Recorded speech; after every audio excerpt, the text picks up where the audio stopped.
Bismillahirrahmanirrahim. Assalamualaikum warahmatullahi wabarakatuh. Alhamdulillahirabbil alamin. Wassalatu wassalamu ala asyrafil anbiya'i wal mursalin, sayyidil awwalin wal akhirin wa khatamin nabiyyin sayyidina Muhammadin wa ala alihi wa sahbihi ajma'in. Amma ba'du. Langsung saja insyaallah pada kesempatan ini atau pada pertemuan kali ini kita akan melanjutkan materi dari yang minggu kemarin. Di mana minggu kemarin kita membahas tentang muqaddimah ilmu fikih. Insyaallah pada kesempatan ini materi yang akan disampaikan yaitu terkait arkanun nikah, rukun nikah. Langsung saja insyaallah poin-poinnya akan disampaikan. Adapun terkait mungkin nanti penjelasan lebih detail lagi bisa pada pertemuan Zoom di hari Senin. Insyaallah masing-masing ustadz atau ustazah akan menjelaskan lebih detail lagi. Kalian bisa bertanya kepada beliau-beliau. Baik, langsung saja. Yang pertama, rukun nikah yaitu awaluha azawjani al-khaliyani minal mawani'. Yaitu adanya calon suami dan istri yang tidak terhalang dan tidak terlarang secara syar'i ya untuk menikah. Oke. Dari hal apa? Di situ dimisalkan bahwasanya yang tidak boleh dinikahi seorang perempuan itu adalah dari sisi hubungan nasab atau hubungan penyusuan. Nanti insyaallah dipaparkan lebih jauh lagi. Berikutnya yang kedua yaitu al-ijab. Apa itu al-ijab? Yaitu lafdut tazwij as-sadiru min waliyil mar'ah. Lafad pernikahan yang disampaikan oleh wali perempuan. Oke. Langsung berikutnya yang ketiga yaitu al-qabul minaz zauji au man yakumu maqamahu kal wakil anhu. Bahwasanya qabul itu adalah lafaz yang diucapkan oleh suami atau yang mewakilinya. Oke, dimisalkan qabiltu hadzal nikah, qabiltu hadzal tazwid dan seterusnya. Berikutnya bahwasanya wayan bagi ayakuna al-ijab wal qabul wadihaini. Ijab dan qabul ini harus jelas. Oke.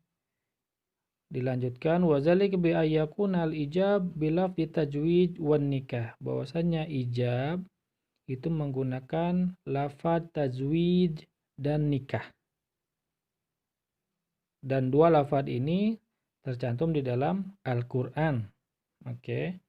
Tercantum ada di dalam Al-Qur'an. Seperti tajwid yaitu falamma qada zaidum minha wa tarang zawwajnakaha. Ada kata-kata zawwajnakaha. Oke, tajwid. Kemudian mana yang nikah? Yaitu ayat fankihu ma tobalakum minan nisa. Dilanjutkan berikutnya walau uqida zawaj bi ghairi hadaini lafdhaini, apabila pernikahan itu menggunakan bukan dua lafaz yang tadi, bukan menggunakan lafaz yang tajwid dan juga nikah. Bagaimana wa mimma huwa mu'tabaru urfan, yaitu menggunakan dengan yang memang menunjukkan ke sana secara urfan, maka sahha boleh. Tidak menjadi masalah ya, diperbolehkan. Qala al-Imam Ibnu Qayyim rahimahullahu, menurut Imam Ibnu Qayyim bahwasanya di situ dari perkataan ulama annan nikah yan'aqidu bi kulli lafdhin yadullu alaihi. Bahwasanya nikah itu menggunakan akadnya menggunakan lafaz yang menunjukkan pada hal tersebut. Oke ya. Menggunakan lafaz apa saja yang menunjukkan pada hal tersebut. La yahtassu bilafdil inkah wa tajwid, tidak hanya dikhususkan kepada lafaz inkah dan tajwid saja, boleh yang lain juga. Wa hada madhab jumhurul ulama, dan ini menurut jumhur ulama. Oke ya. Dilanjutkan wa kadzalika al-qabul, begitu juga dengan qabul yatimu bikulli ma yadullu alaihi. sorohatan, bahwasanya bisa saja dengan menggunakan lafaz yang lain yang jelas yang menunjukkan pada hal qabul tersebut. Boleh gitu ya. Maka dilanjutkan kama yasihhu al ijab wal qabul, sebagaimana diperbolehkan ijab dan qabul itu bi ayyi lugotin kanat, dengan bahasa apapun. Oke, adapun penjelasan lebih detail lagi insyaallah dipaparkan di pertemuan Zoom. Lanjutkan berikutnya itu tadi terkait dengan rukunnya ada 3. Maka yang berikutnya itu syurutun nikah, syarat nikah. Syarat nikah yang pertama itu ta'yinu zaujain. Oke. Apa itu? Kepastian siapa mempelai laki-laki dan siapa mempelai perempuan. Apa itu? Wadhalika bi ayyakuna kullu minhuma ma'rufan muayyanan bi ismihi. Yaitu dengan syarat di situ adalah muayyanan bi ismihi, jelas namanya. Oke, jelas namanya. Fa in kana majhulaini, maka apabila tidak jelas dari keduanya, aw ahaduhuma, atau salah satunya, lam yasih, maka tidaklah sah.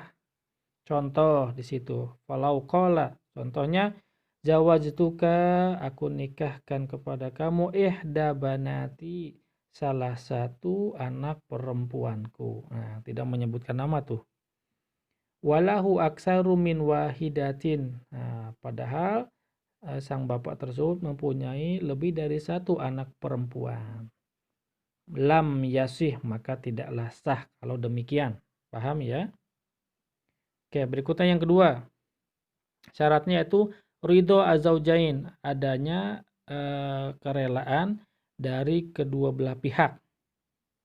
Oke, bihaisu yatimul aqd, bahwasanya akad itu menjadi sempurna an ridho minat turfaini, dengan adanya ridho dari kedua belah pihak. Falau ujbiron, apabila ada pemaksaan, au ahaduhuma, salah satunya, maka lam yasih, tidaklah sah. Oke, pernikahan tersebut tidaklah sah. Li'anna ridho, dikarenakan ridho, syartun, merupakan syarat, fil uqudi, di dalam akad. Itu merupakan bil ijma, secara ijma ulama. Paham di situ? Dilanjutkan, wa yustasna, pengecualian ya, pengecualian untuk tidak adanya ridho pun tidak apa-apa. Bagi siapa? Bagi kal majnun, seperti di situ majnun, oke, di pojok, seperti kal majnun, orang gila, wasobi, anak kecil, wasogi roti, dan perempuan yang masih kecil, oke. Dilanjutkan terkait dengan hal itu, mana dalilnya? Langsung di situ ada qaulu Rasulullah sallallahu alaihi wasallam, wa zalika li hadisi Abi Hurairah radhiyallahu anhu anin Nabi sallallahu alaihi wasallam qol, ada perkataan sabda Nabi, la tunkahu al-ayyimu hatta tusta'maro wala tunkahu al-bikru hatta tusta'dhana. Qalu ya Rasulullah wa kaifa idnuha? Qala antaskuta. Bahwasanya Nabi bersabda, la tunkahu al-ayyimu. Di situ dikatakan tidak boleh seorang janda dinikahkan hatta tusta'maro, sampai dinikahkan hingga ia diajak musyawarah atau diminta pendapat. Wala tunkahu al-bikru, dan tidak boleh seorang gadis dinikahkan hatta tusta'dana, sampai dimintai izinnya. Qalu, mereka berkata, ya Rasulullah, wa kaifa idnuha, bagaimana izinnya, bentuk izinnya itu? Qala, Nabi berkata, antaskuta, diamnya ia. Oke, ada si perempuan itu diam, maka itu tandanya bahwasanya dia setuju. Oke, itu terkait dengan ridho. Maka berikutnya adalah yang ketiga, syaratnya al-wali lil mar'ah. yaitu adanya wali bagi calon mempelai wanita. Mana dalil terkait yang ini? Bahwasanya di situ dikatakan la nikaha illa biwaliyin, tidak ada pernikahan kecuali dengan adanya wali. Oke, kemudian di situ ditekankan lagi ada hadis yang lain bahwasanya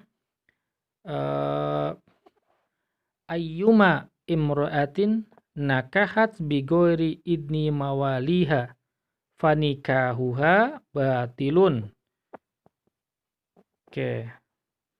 Di situ artinya bahwasanya wanita mana saja yang menikah tanpa izin wali-walinya, maka nikahnya batil. Jadi kalau ada pernikahan tanpa izin dari walinya, maka pernikahan tersebut tidaklah sah, batil.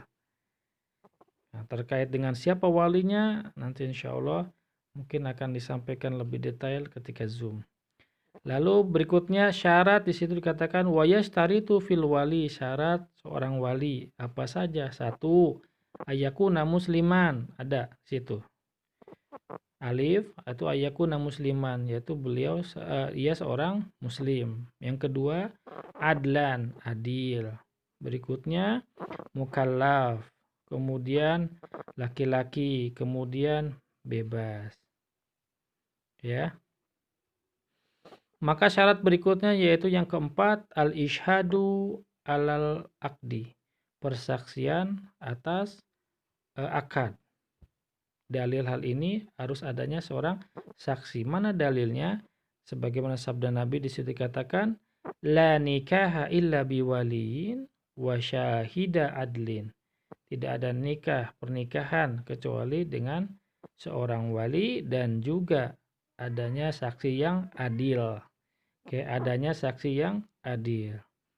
Adapun terkait dengan saksi ini ada syaratnya.